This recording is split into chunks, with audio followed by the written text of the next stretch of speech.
हाँ तो भाई, क्या हाल है आप सभी के? चलिए, सभी अच्छे हैं। तो जैसा कि आपको पता है, कल हमने जो बात की थी वो इलेक्ट्रॉन ट्रांसपोर्ट चेन के बारे में बात की थी। ठीक है, किसके बारे में बात की थी? इलेक्ट्रॉन ट्रांसपोर्ट चेन, यानी कि इलेक्ट्रॉन परिवहन श्रृंखला। तो सर्वप्रथम तो आपको ये पता होना चाहिए कि आखिर हम ईटीसी क्यों पढ़ते हैं। तो हम जानते हैं कि जो ग्लूकोज ऑक्सीडाइज हुआ था उसने अपने इलेक्ट्रॉन और आयनिक हाइड्रोजन को NaDH2 और FeDH2 के लिए दे दिया था। ठीक है, और NaDH2 और FeDH2 जिनके पास हिडन एनर्जी होती है वो इलेक्ट्रॉन परिवहन तंत्र में जाकर अपने इलेक्ट्रॉनों का प्रवाह करते हैं और अपने आयनिक हाइड्रोजन को देते हैं, जिस वजह से हम F1 पार्टिकल या ऑक्सीसोम के द्वारा अपनी एटीपी क्या करते हैं? प्राप्त करते हैं। ठीक है, तो जल और पूरी एटीपी जो हम बनाते हैं वो इलेक्ट्रॉन परिवहन तंत्र से बनाते हैं, ये हम आपको बता चुके हैं। ठीक है, क्या हम इसको एक बार और समझें? ठीक है, एक फास्टली हम इसका एक बार और रिवाइज करें जिससे आपको बिल्कुल और क्लियर समझ में आ जाए। ठीक है, क्योंकि ये नीट के लिए बहुत इंपॉर्टेंट है। ठीक है भाई, चलो एक बार फिर देखें, फटाफट आप मेरी बात को समझते हो। चलो यहां से हम स्टार्ट करेंगे। क्या आपको ये आउटर मेम्ब्रेन दिखाई दे रही है ना?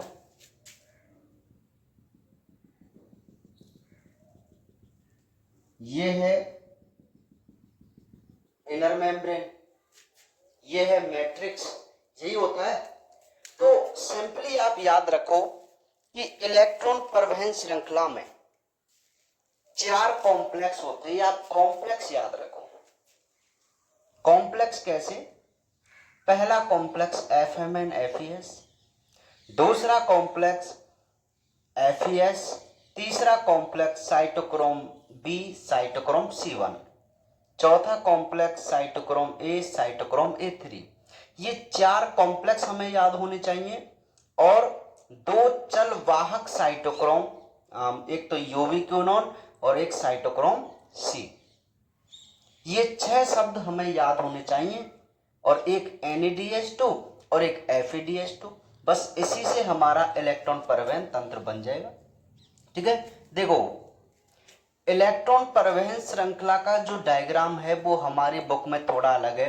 मतलब मैं ये कह सकता हूं कि वो एक इनकम्प्लीट डायग्राम है, अधूरा। उसमें केवल जनरली बताया गया है। ठीक है, समझ रहे हैं आप मेरी बात को? तो लेकिन यहां जो मैंने आपको डायग्राम बनाया है वो एक बिल्कुल सटीक डायग्राम है, जिस प्रकार से इलेक्ट्रॉन परिवहन तंत्र चलता है ना? बड़ी बुकों की और हम अच्छी लेवल की हम बात करें तो वहां हमें यही डायग्राम देखने को मिलता है ना? और ये डायग्राम ऐसे बनाना इसलिए आवश्यक है ताकि हमें पूरी चीज क्लियरली हो जाती है कि आखिर कौन सा काम कहां पे चल रहा है। ठीक है भाई, तो दिस इज माइटोकॉन्ड्रिया, ये आउटर मेम्ब्रेन, ये इनर मेम्ब्रेन, और दिस इज मैट्रिक्स। ठीक है, चलिए तो नेक्स्ट मैं आपको बताऊं, जैसे कि हमें 4 कॉम्प्लेक्स याद हैं तो मैं 4 कॉम्प्लेक्स यहां पर अपने फटाफट बना लेता हूं। पहला कॉम्प्लेक्स जिसको मैं बोलूंगा FMN FES। ठीक है, दूसरा कॉम्प्लेक्स यहां पर होता है और वो होता है केवल FES, है ना? तीसरा जो कॉम्प्लेक्स होता है वो यहां पर होता है और वो होता है साइटोक्रोम B और साइटोक्रोम C1। ठीक है, चौथा जो कॉम्प्लेक्स होता है वो यहां पर होता है साइटोक्रोम A साइटोक्रोम A3। ठीक है, और पांचवा जो कॉम्प्लेक्स है जिसको हम मोस्ट वन क्या बोल के चलते हैं?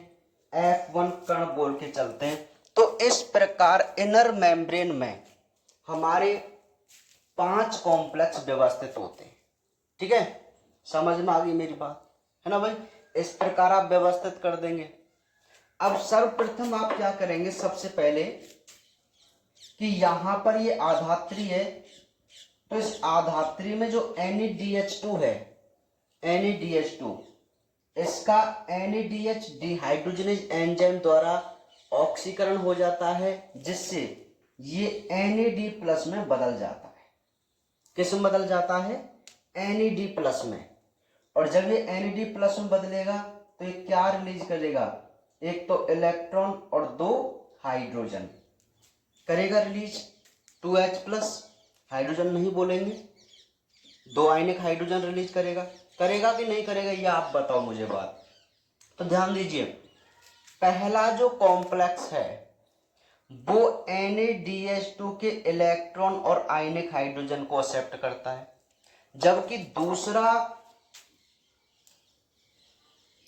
दूसरा जो कॉम्प्लेक्स है वो FADH2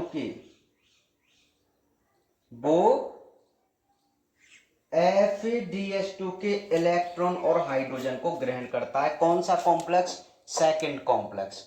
अब मैं जो आपको बात बताने जा रहा हूं ना, वो थ्योरी से भी रिलेट करता हुआ जा रहा हूं। ठीक है, आप जब थ्योरी पढ़ेंगे इसकी, चलिए थ्योरी में एक बार बताऊंगा आपको, है ना, फिलहाल इसको हम एक बार रिवाइज कर रहे हैं। तो फर्स्ट कॉम्प्लेक्स है उसके पास NaDH2 और सेकंड कॉम्प्लेक्स है उसके पास FADH2। क्लियर बात है ना।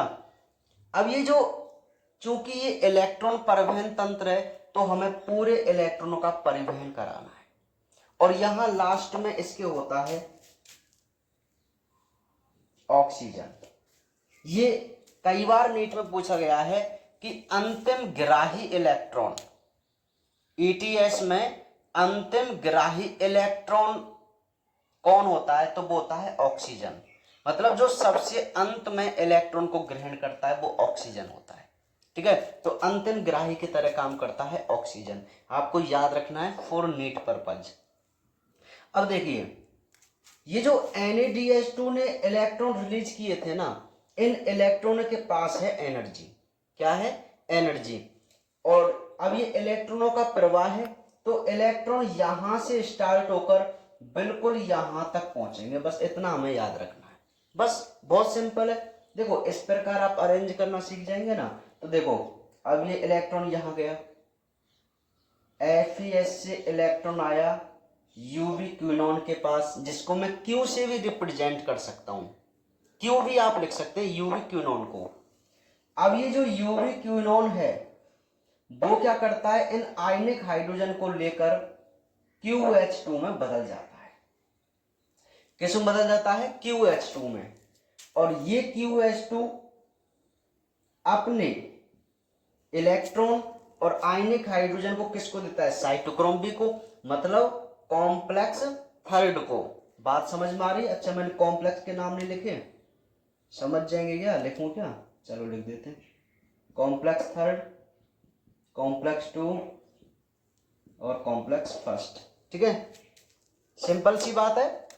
ये जो इलेक्ट्रॉन है यूवी क्विनोन, यहां से साइटोक्रोम बी के पास। अब आपको पता है क्या करना है? आपको लगातार इनको चलाते हुए चलना है। ठीक है, और यहां से ये पहुंचेंगे साइटोक्रोम सी के पास। किसके पास?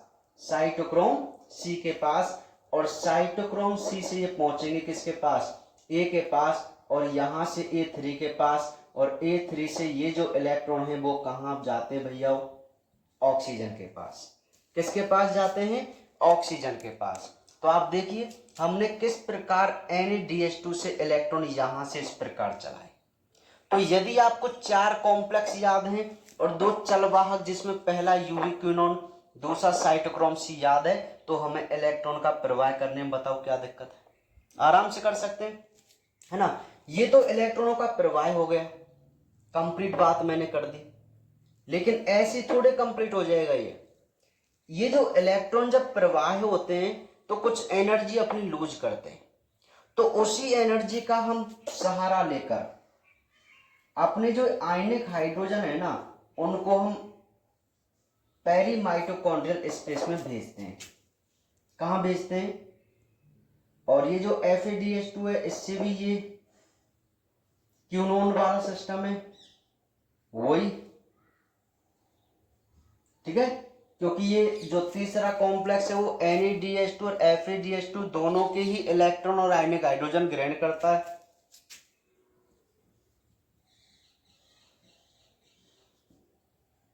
समझ में आ गई बात? और ये भी अपने आयनिक हाइड्रोजन को यहां पर रिलीज कर देगा। भाई जो ये साइटोक्रोम C के पास हाइड्रोजन भी आया ना, आयनिक हाइड्रोजन, तो उसको ये रिलीज कर देता है, पेरी माइटोकॉन्ड्रियल स्पेस में भेज देता है, ठीक है। अब वैसे मैं आपको एक बात बताऊं, हालांकि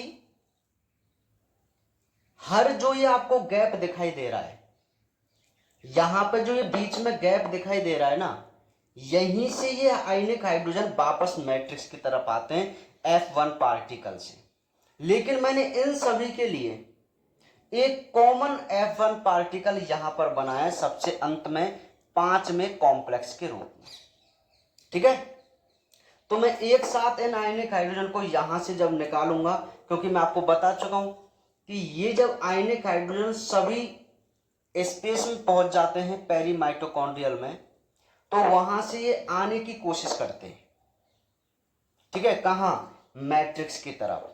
क्योंकि यहां देखो दो घटना घटित हुई है। एक बात अब मेरी ध्यान समझो आप, ये जो ETS चल रहा है ना, इस ETS से आप एक क्वेश्चन और तैयार करेंगे, वो है केमी ऑस्मोटिक सिद्धांत, रसायन परासरणी सिद्धांत, जो अभी मैं इससे जस्ट आगे आपको बताऊंगा, ठीक है।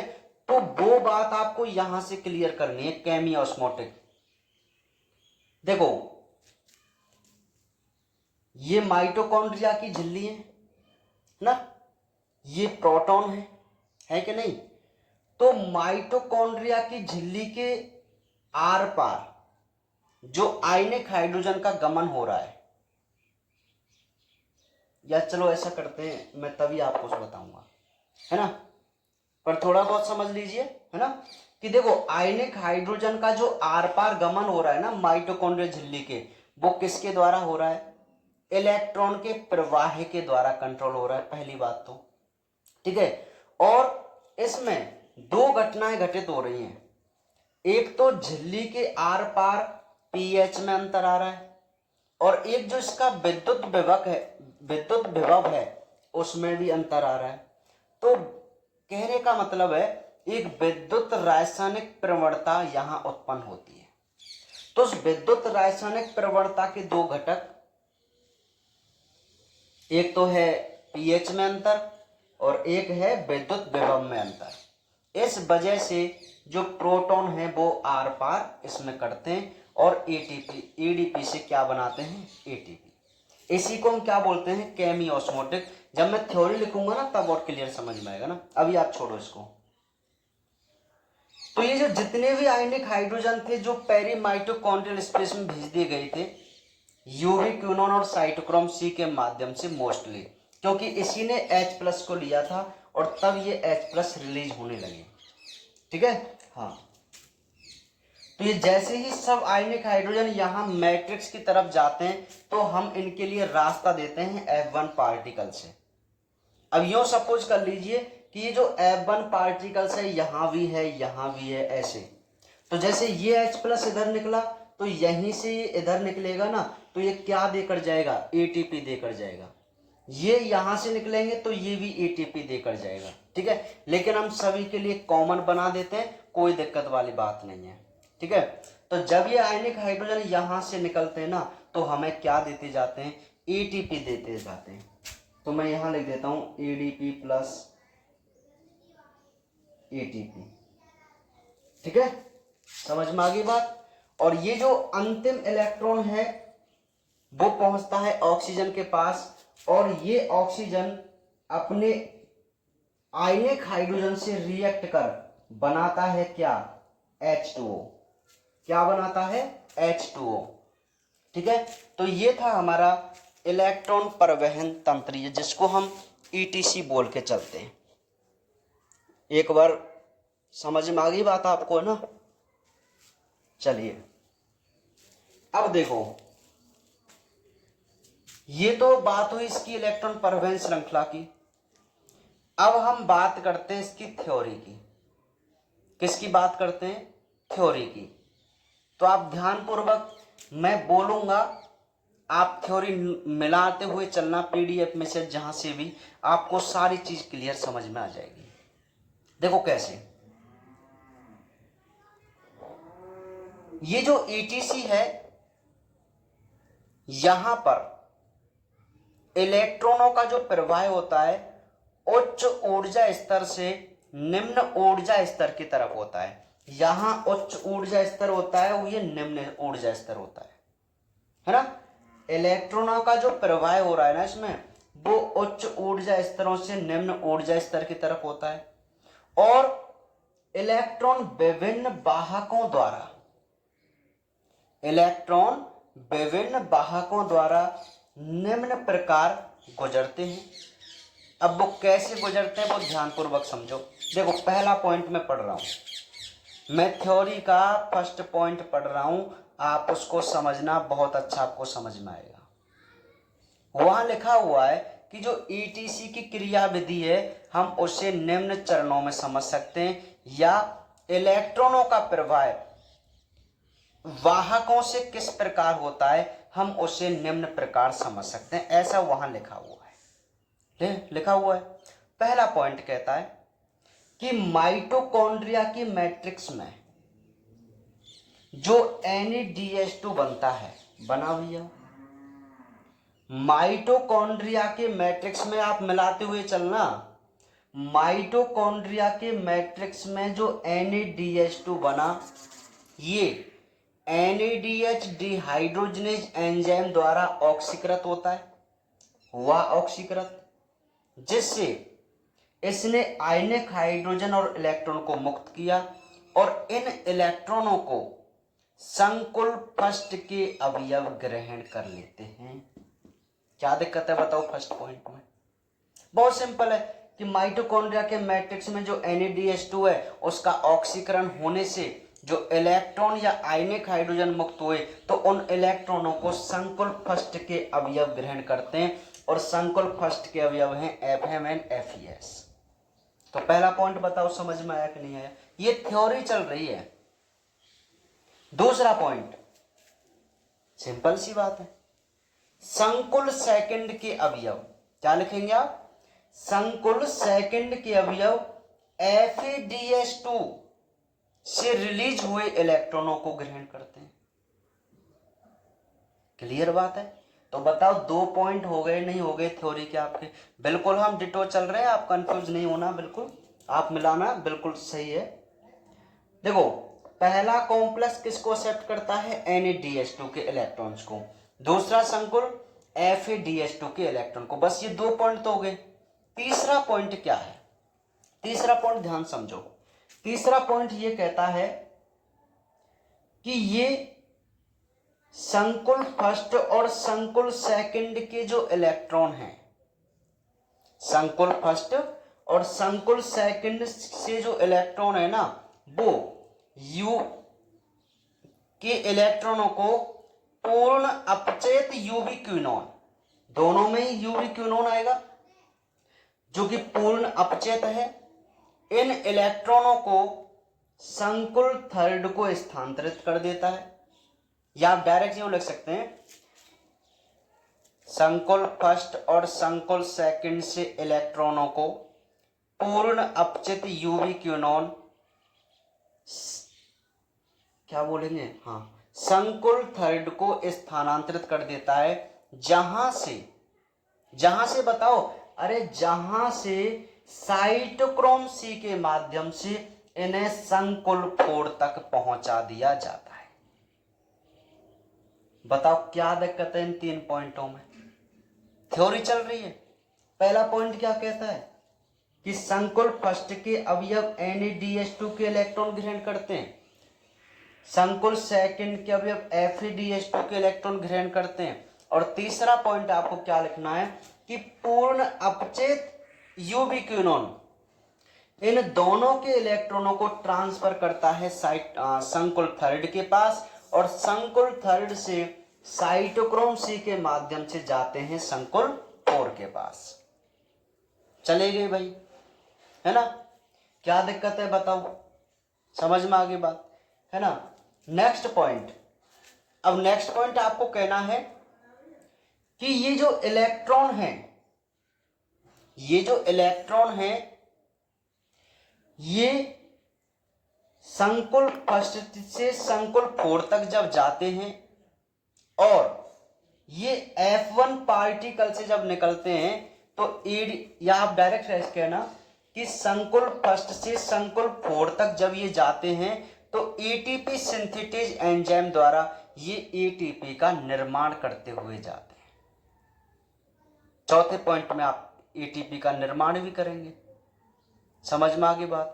पांचवा पॉइंट आप क्या बोलेंगे कि यहां जो ऑक्सीजन है वो अंतिम इलेक्ट्रॉन ग्राही की तरह काम करता है।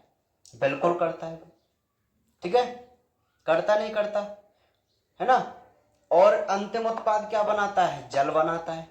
और लास्ट पॉइंट आप लिखेंगे, छठवां पॉइंट यहां पर, कि यहां जो फॉस्फोरिलीकरण हो रहा है, ये very very most important point में पढ़ रहा हूं, जो लास्ट का पॉइंट है। देखो, ये फॉस्फोरिलीकरण हो रहा है नहीं हो रहा है, यहां पर एटीपी बन रही है ना, तो ये जो फॉस्फोरिलीकरण की क्रिया है वो ऑक्सीजन की उपस्थिति में हो रही है। किसकी उपस्थिति में हो रही है? ऑक्सीजन की उपस्थिति में हो रही है। तो इसीलिए हम इसे ऑक्सीकारी फॉस्फोरिलीकरण क्रिया भी कहते हैं।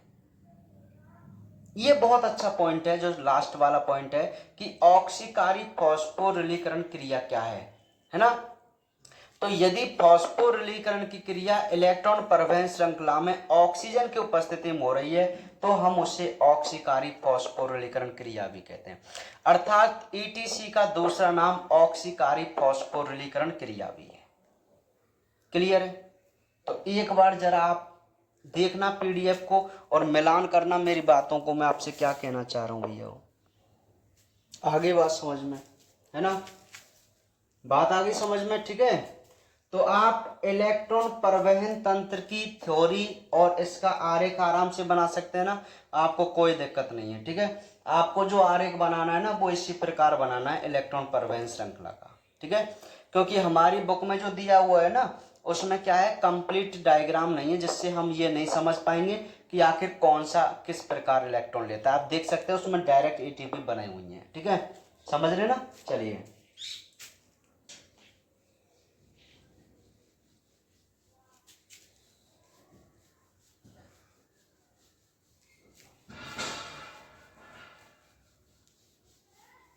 तो बात समझ में आ गई आपको इलेक्ट्रॉन परिवहन श्रृंखला की है, या मैं इसकी थ्योरी चलो शॉर्ट में आपको लिख के बता दूं, बहुत सिंपल सिंपल। देखो, पहला पॉइंट ये कहता है कि जो माइटोकॉन्ड्रिया है ना उसकी आधात्री में, माइटोकॉन्ड्रिया आधात्री में कौन बनता है? NADH2 बनता है ना। तो ये जो NADH2 है वो डिहाइड्रोजनेज एंजाइम की उपस्थिति में NAD+ में ऑक्सीकृत हुआ कि नहीं हुआ? तो ये जो इलेक्ट्रॉन है इन इलेक्ट्रॉनों को संकुल फर्स्ट के अवयव ग्रहण कर लेते हैं, और ये संकुल फर्स्ट के अवयव कौन है? FMN, FES, NADH वगैरह ये हैं, मोस्टली FMN, ठीक है? तो ग्रहण कर लेते हैं। और इसी में एक पॉइंट है कि जो FADH2 के इलेक्ट्रॉन है उन्हें सेकंड के अवयव ग्रहण कर लेते हैं, ठीक है? दूसरा पॉइंट, जो पूर्ण अपचयित यूवी क्यूनॉन है, पूर्ण अपचयित जो यूवी क्यूनॉन है वो इन इलेक्ट्रॉनों को थर्ड के पास ट्रांसफर करता है और थर्ड से साइटोक्रोम सी से संकुल 4 तक ये पहुंचते हैं। फिर आपकी बुक में वहां पे लिखा हुआ है जैसे कि संकुल 4 के अब ये हैं, मतलब साइटोक्रोम A और A3 मिलकर निर्माण करते हैं। वो कोई खास जानने वाली बात नहीं, वो तो हम पता है कि कौन है संकुल 4 और ये ना, समझ रहे? तो पूर्ण अपचित यूवी क्यूनॉन थर्ड के पास पहुंचाते हैं और थर्ड साइटोक्रोम से कहां पहुंचाते हैं? साइटोक्रोम 4 के पास। समझ में आ गई बात, ठीक है? और तीसरा पॉइंट ये कहता है कि इस प्रकार जो 1 से 4 तक जो ये इलेक्ट्रॉन पहुंचे हैं, ये क्या करते हैं, एटीपी सिंथेटेज एंजाइम की सहायता से एटीपी का क्या करते जाते हैं, निर्माण करते हुए जाते हैं। क्या करते जाते हैं, निर्माण करते हुए जाते हैं। ठीक है, और एक पॉइंट हमें ये समझना है कि यहाँ जो O2 है वो कौन है, अंतिम इलेक्ट्रॉन ग्राही है। कौन है, O2 अंतिम इलेक्ट्रॉन ग्राही है। और एक पॉइंट ये भी आप लिख सकते हैं कि NaDH2 से 3 ATF व FeDH2 से 2 ATF बनते हैं। ATP, ATF क्या, ATP है ना। और छठवां पॉइंट है, आप जानते हैं कि यहाँ ऑक्सीजन की उपस्थिति में फॉस्फोरिलीकरण हो रहा है, तो इसलिए इसको हम ऑक्सीडेटिव फॉस्फोरिलीकरण रिएक्शन में बोल के चलते हैं। ठीक है, तो ये जो आपको 6 पॉइंट दिखाई दे रहे हैं, क्या वो आपकी पीडीएफ की उससे मैच कर रहे हैं? क्या आपको समझ में आ गया कि आखिर हमें किस प्रकार की थ्योरी लिखनी है ईटीसी की? भाई वो मान लीजिए आपसे ईटीसी का आरेख नहीं पूछे और आपसे पूछ ले, देखो वो या तो आपसे पूछेगा ईटीसी के 4 संकुलों के नाम, केवल संकुलों के नाम, तो आपके पास 5 संकुल हैं और उन 5 के आपको नाम याद रखने, बिल्कुल आपकी किताब में दिया हुआ है, टेबल बनी हुई है ना। या आपसे आरेख तो बहुत कम पूछेगा क्योंकि उसने इनकम्प्लीट आरेख बनाया है, लेकिन फिर भी यदि पूछ लेता है तो हमें बनाने में कोई दिक्कत नहीं है, हम जानते हैं। यदि वो हमसे थ्योरी पूछे कि इलेक्ट्रॉन परिवहन तंत्र को समझाइए, है ना, ईटीसी चेन को समझाइए, तो हम ये 4-5 पॉइंट आराम से लिख सकते हैं, जो कि हम आरेख से जानते हैं। कैसे भाई, सर्वप्रथम NaDH2 अपने इलेक्ट्रॉन को किसको देगा, किसको देगा, अरे पहले कॉम्प्लेक्स को, और FeDH2 दूसरे कॉम्प्लेक्स को। तो पहले तो दोनों आप इलेक्ट्रॉन को दे देना, फर्स्ट पॉइंट में दे दिया।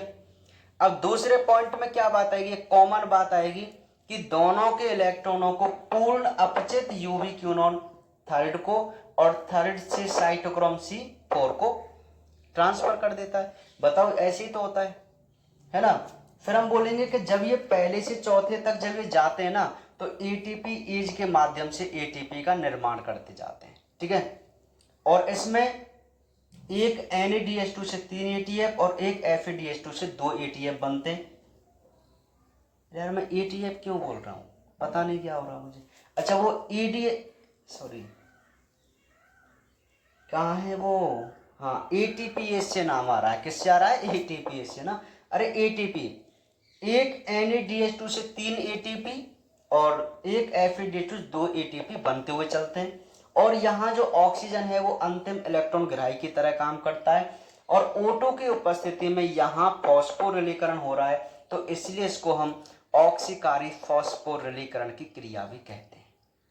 सिंपल है। तो ये था भाई हमारा इलेक्ट्रॉन परिवहन श्रृंखला। ठीक है, क्लियर है। चलिए अब हम नेक्स्ट जो बात करते हैं वो एक बहुत ही इंपॉर्टेंट टॉपिक, जो कि हमारे लिए 2 नंबर के क्वेश्चन के रूप में आ सकता है, और वो है रसायन परासरणी सिद्धांत, जिसको हम केमी ऑस्मोटिक थ्योरी बोल के चलते। ठीक है, बहुत इंपॉर्टेंट ये टॉपिक है, रसायन परासरणी सिद्धांत। तो मैं आपको थोड़ी सी एक बात बता दूं कि जो केमी ऑस्मोटिक थ्योरी है, ये जो केमी ऑस्मोटिक थ्योरी है वो ईटीसी से ही निकली हुई थ्योरी है ना। मैं इसकी एक बार थ्योरी लिखता हूं, फिर आप इसको समझाने की कोशिश करूंगा, आप पूरी बात यहां समझ जाएंगे। पीटर मिशेल ने इसे प्रस्तुत किया। ठीक है, पीटर मिशेल ने। इनके अनुसार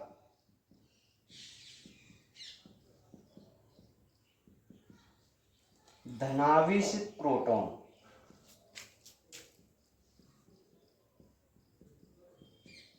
माइटोकॉन्ड्रिया, हरित लवक व जीवाणु की झिल्ली के आर पार गमन, श्वसन व प्रकाश संश्लेषण में प्रयुक्त एंजाइम द्वारा होने वाले इलेक्ट्रॉन प्रवाह से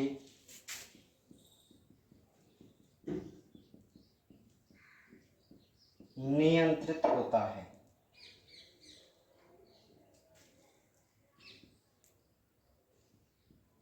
इस कारण झिल्ली के दोनों ओर विद्युत रासायनिक प्रोटॉन प्रवणता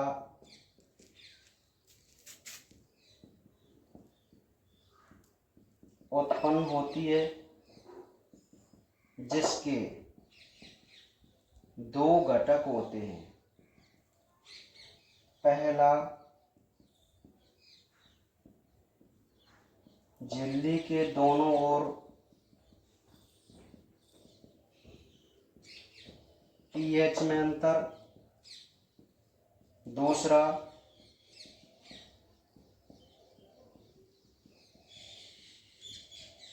विद्युत विभव में अंतर।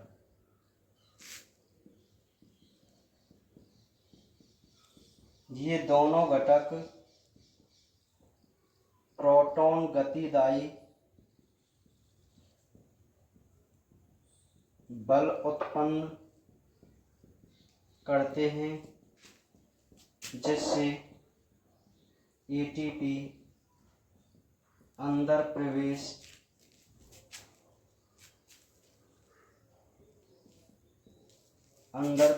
करते हैं तथा एटीपी एज एंजाइम से एटीपी का निर्माण करते हैं। ठीक है भाई। अच्छा, ये जो आपको थ्योरी दिखाई दे रही है वो केमी ऑस्मोटिक थ्योरी है, जो कि बहुत ही सिंपल है।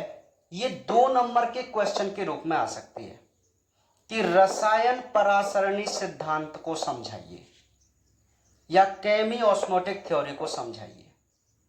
ठीक है, समझ में आ रही बात? तो ध्यान से आप मेरी बात को समझने की कोशिश कीजिए कि रसायन परासरणी सिद्धांत या केमी ऑस्मोटिक थ्योरी क्या होती है। ये जो पूरी थ्योरी है ना, वो ईटीसी पर ही डिपेंड है, उसी से आप इसको समझ सकते हैं। आपको बिल्कुल भी कंफ्यूज नहीं होना है इन लाइनों से, आप रिलेट करते चलना केवल ईटीसी पे। देखिए भाई, पीटर मिशेल नाम के एक वैज्ञानिक थे।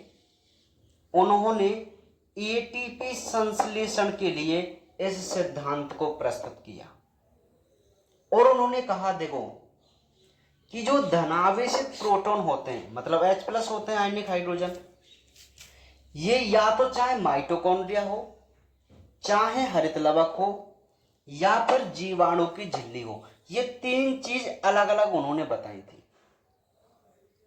कोई भी आप इनमें से एक ले सकते हैं, या तो माइटोकॉन्ड्रिया या हरित लवक या जीवाणु की झिल्ली।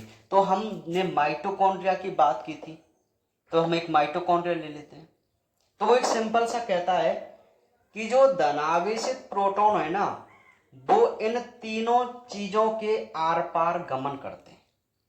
तीनों के, चाहे वो माइटोकॉन्ड्रिया हो, चाहे वो हरित लवक हो, या जीवाणु की झिल्ली हो, तीनों की वो बात कर रहा है ना। तो इनके आर पार जो इन प्रोटोनों का गमन होता है ना, बात को मेरी ध्यान समझो, सिंपल बात है कि जो प्रोटोनों का गमन इनकी झिल्ली के आर पार हो रहा है, वो गमन, अब समझो, वो गमन श्वसन, या तो श्वसन की प्रक्रिया या प्रकाश संश्लेषण की प्रक्रिया में जो एंजाइम भाग ले रहे हैं, श्वसन की प्रक्रिया या प्रकाश संश्लेषण की प्रक्रिया में जो एंजाइम भाग ले रहे हैं, जिनके द्वारा इलेक्ट्रॉनों का प्रवाह होता है, उससे इनका गमन नियंत्रित होता है। नहीं आई बात समझ में? नहीं आई? दोबारा समझें। चलो ठीक है, देखो आपके पास आयनिक हाइड्रोजन है, प्रोटॉन है ना, आपने उस प्रोटॉन को माइटोकॉन्ड्रिया झिल्ली के दूसरी ओर भेज दिया, हो गया आयनिक हाइड्रोजन का गमन, हो गया ना। तो वो ये कहना चाह रहा है पीटर मिशेल कि भाई माइटोकॉन्ड्रिया के दूसरी ओर जो तुमने आयनिक हाइड्रोजन को या प्रोटॉन को भेजा है ना, वो प्रोटॉन इस क्रिया में भाग लेने वाले एंजाइम जो इलेक्ट्रॉनों का प्रवाह करते हैं ना, उसके द्वारा भेजा गया है। समझ में आ गई बात? मतलब वो किससे कंट्रोल हो रहा है कि श्वसन या फोटोसिंथेसिस की क्रिया में जो एंजाइम भाग लेते हैं और उन एंजाइमों के माध्यम से जो इलेक्ट्रॉनों का प्रवाह होता है ना, उसी वजह से आप अपने धनावेशित प्रोटॉनों को झिल्ली के दूसरी ओर भेज सकते हैं, ऐसा पीटर मिशेल ने प्रस्तुत किया था। क्लियर है? तो अब आपको ये बात समझ में आ गई। ये यहां तक, ये बहुत कंफ्यूज करती है, पता नहीं चलता कि आखिर ये क्या कहना चाह रहा है। तो मैं आपको बता दूं, ये पीटर मिशेल जो है ना, पहले पॉइंट में आपको ये बताना चाह रहे हैं कि ये जो प्रोटॉन इनके दूसरी ओर गमन करता है ना, वो किससे कंट्रोल होता है भैया? वो इलेक्ट्रॉनों के प्रवाह से कंट्रोल होता है। किससे कंट्रोल होता है? इलेक्ट्रॉन के प्रवाह से कंट्रोल होता है, ऐसा उन्होंने इस पॉइंट के अंदर बताया। क्लियर है? दूसरी बात, अब वो कहते हैं कि जब ये दूसरी ओर गमन कर जाते हैं धनावेशित प्रोटॉन, तो इस कारण झिल्ली के दोनों ओर, अब आ जाओ वहीं ईटीसी में मैंने आयनिक हाइड्रोजन को पेरीमाइटोकॉन्ड्रियल स्पेस में भेज दिया था, तो मैट्रिक्स और पेरीमाइटोकॉन्ड्रियल स्पेस में क्या हुआ था? वापस आना पड़ा था आयनिक हाइड्रोजन को। क्यों भैया? ग्रेडियंट डिफरेंट, सांद्रता प्रवणता में अंतर आ गया था, ग्रेडियंट जो कंसंट्रेशन थी उसमें अंतर आ गया था, नहीं आया था ना। तो वो यही बात कह रहे हैं कि इस कारण झिल्ली के दोनों ओर, किस कारण? मतलब धनावेशित प्रोटॉन के दूसरी ओर चले जाने के कारण। किसके कारण गया था? इलेक्ट्रॉन के प्रवाह से। अब बताओ, ईटीसी में जो इलेक्ट्रॉन का प्रवाह हो रहा था, उसकी एनर्जी लेकर ही हमने आयनिक हाइड्रोजन को उधर भेजा था। क्लियर है? तो वो इलेक्ट्रॉन के प्रवाह से कंट्रोल हो रहा है ना, उसका गमन धनावेशित प्रोटॉन का है, जिस वजह से क्या हुआ? एक विद्युत रासायनिक प्रोटॉन प्रवणता उत्पन्न हुई कि नहीं हुई? अब उसके दो घटक हैं कि एक तो झिल्ली के दोनों ओर पीएच में अंतर आ जाएगा और एक इसके विद्युत विभव में अंतर आएगा।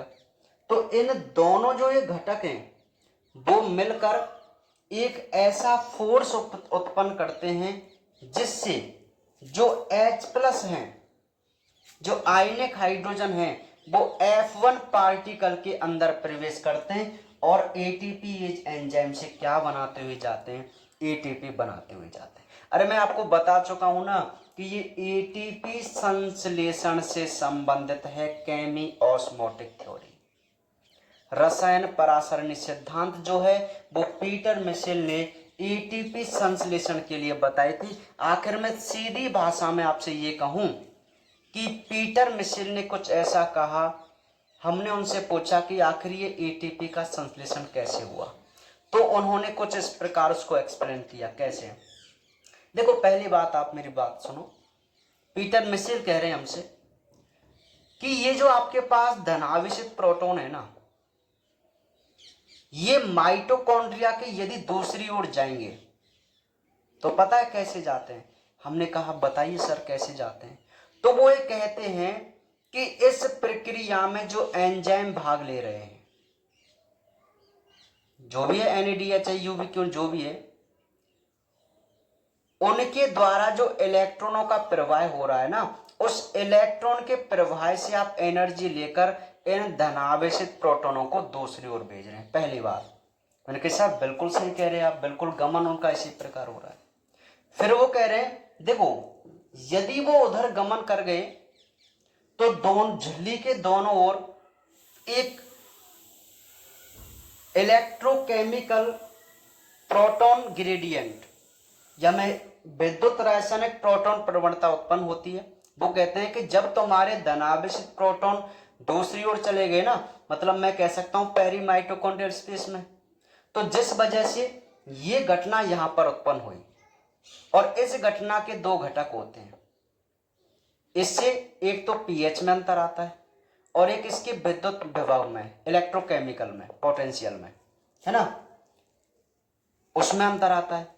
और ये जो दोनों घटक है ना, वो मिलकर उस प्रोटॉन को एक ऐसा बल प्राप्त कराते हैं जिस वजह से वो गति कर F1 पार्टिकल्स के अंदर आ जाता है और ATP सिंथेसिस से क्या बनाता हुआ जाता है, ATP बनाता हुआ जाता है।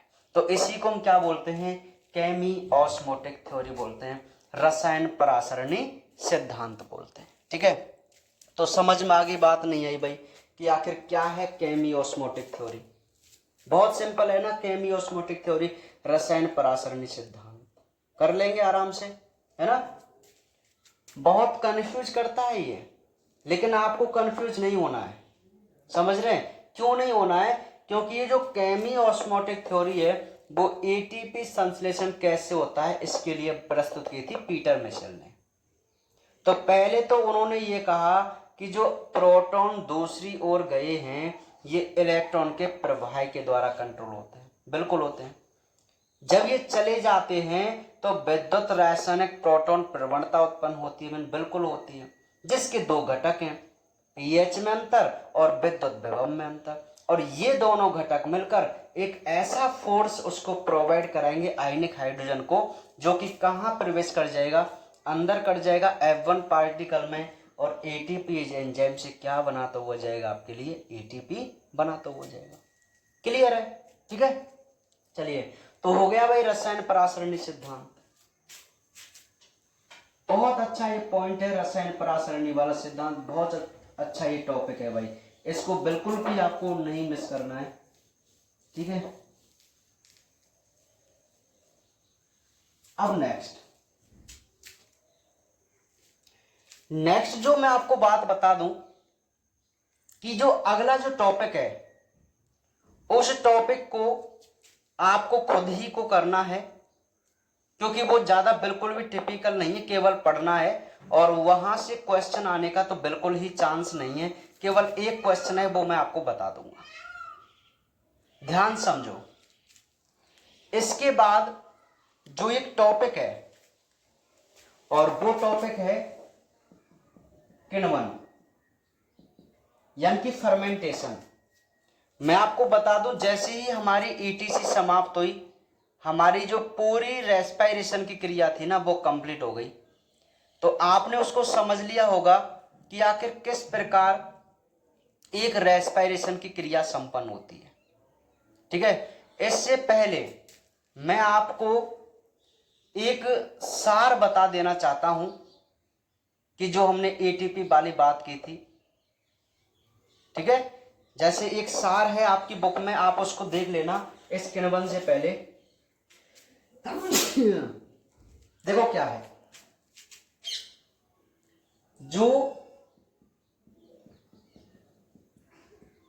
ग्लाइकोलाइसिस चक्र है, कौन सा चक्र, ग्लाइकोलाइसिस चक्र, इस चक्र में हमने 8 ATP बनाई 8 ATP।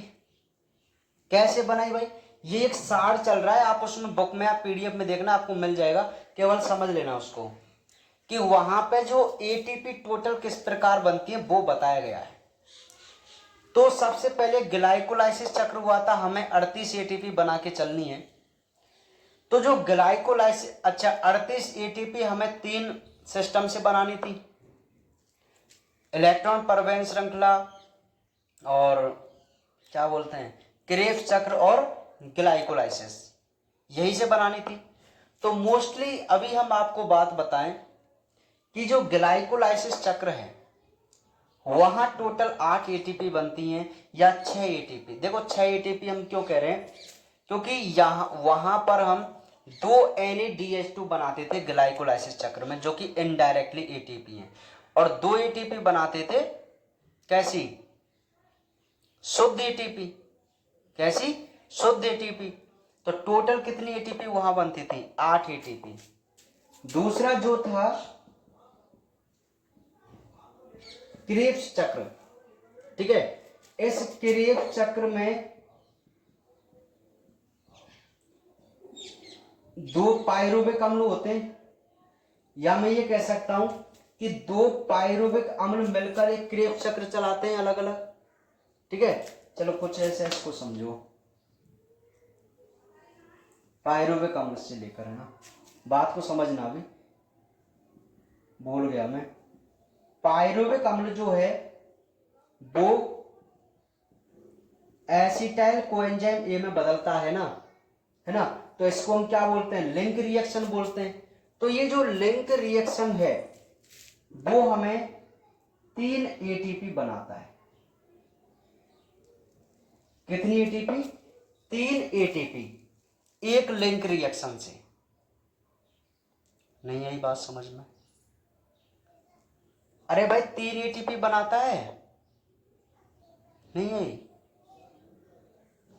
3 एटीपी कौन, एक लिंक रिएक्शन, क्योंकि पायरुविक अम्ल के 2 अणु थे, तो मैं यहां 2 पायरुविक लिखूं तो 2 एसिटाइल कोएंजाइम लिखूं, तो यहां पर कितनी एटीपी बनेंगी, 6 एटीपी।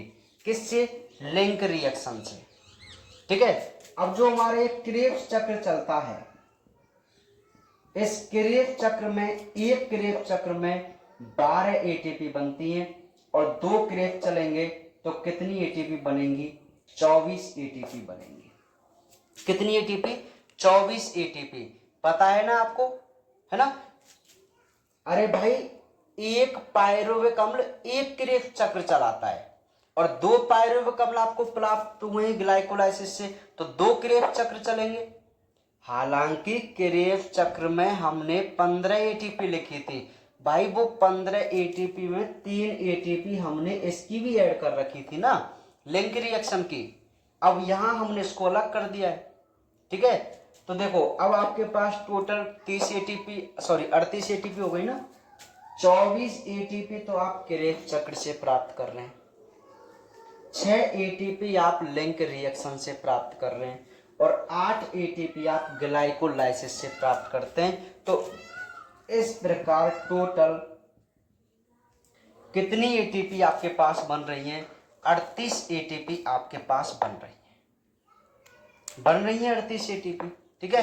तो ये जो सार वाला जो टॉपिक है, आप एक बार ध्यान करके उस सार वाले टॉपिक को देखना और उसको पढ़ने की आप कोशिश करना, आपको बिल्कुल समझ में आ जाएगा।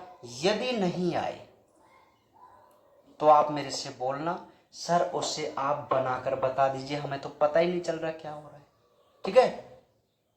फिर मैं आपके दिमाग को पहचानूंगा कि आप वास्तव में कितना पढ़ रहे हैं, है ना।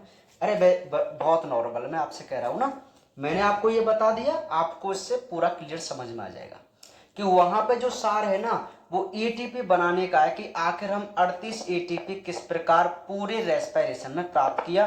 तो वहां हमें पता होना चाहिए कि ग्लाइकोलाइसिस चक्र से हमने 8 एटीपी बनाई थी, जिसमें 2 एटीपी हमने शुद्ध प्राप्त की थी और 6 एटीपी हमने इनडायरेक्ट प्राप्त की थी NADH2 से, ठीक है।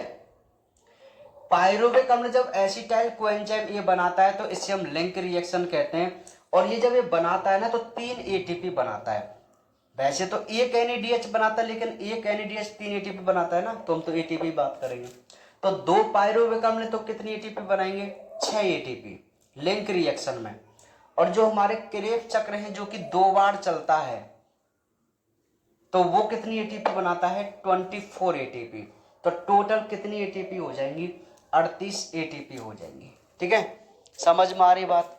तो आपको पता चले भाई किस प्रकार आखिर 38 एटीपी का यहाँ फॉर्मेशन होता है।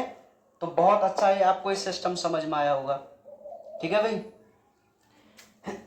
चलिए, तो मैं जो आपको बात बता रहा था, फर्मेंटेशन किण्वन। किण्वन क्या है, ओटो की अनुपस्थिति में होने वाली क्रिया को हम क्या बोलते हैं, किण्वन बोलते हैं, जिसमें हमेशा मोस्टली अल्कोहल का ही निर्माण होता है। फर्मेंटेशन आप केमिस्ट्री में बहुत अच्छी तरीके से पढ़ चुके हैं। तो आप यहां जो किण्वन वाला टॉपिक है उसमें कुछ भी नहीं है। ठीक है, आपको उसके 4 टाइप दिए हुए हैं, जैसे अल्कोहलीय किण्वन, लैक्टिक अम्ल किण्वन। ठीक है, तो आप उनको पढ़ना, उनके एंजाइम पढ़ना, और वहीं से आपको क्लियर हो जाएगा। और एक है श्वसन और किण्वन में अंतर। तो श्वसन और किण्वन में अंतर वाला जो पॉइंट है ना, वो आप जरूर बारीकी से पढ़ना। उसको जब आप पढ़ेंगे तो आपको पूरी चीज समझ में आ जाएगी, क्योंकि वो डिटो वायवीय और अवायवीय श्वसन में अंतर है, बिल्कुल उसी के जैसा है। तो आप इस टॉपिक को अपने आप कंप्लीट कर लेना। यदि कोई दिक्कत हो तो आप मेरे से बोल देना, मैं आपको कल समझा दूंगा। ठीक है, और मैं आपको बता दूं, इससे आगे अब हमारा एक दिन का और चैप्टर है, जिसमें हम और भी इंपॉर्टेंट बात करेंगे, फिर हमारा ये पूरा चैप्टर कंप्लीट हो जाएगा। ठीक है, तो आप ईटीसी, क्रेफ चक्र और ग्लाइकोलाइसिस, इन और एक केमी ऑस्मोटिक थ्योरी, इन चारों को बहुत अच्छी तरीके से पढ़ के चलना। ठीक है, अब बाकी बातें करेंगे कल।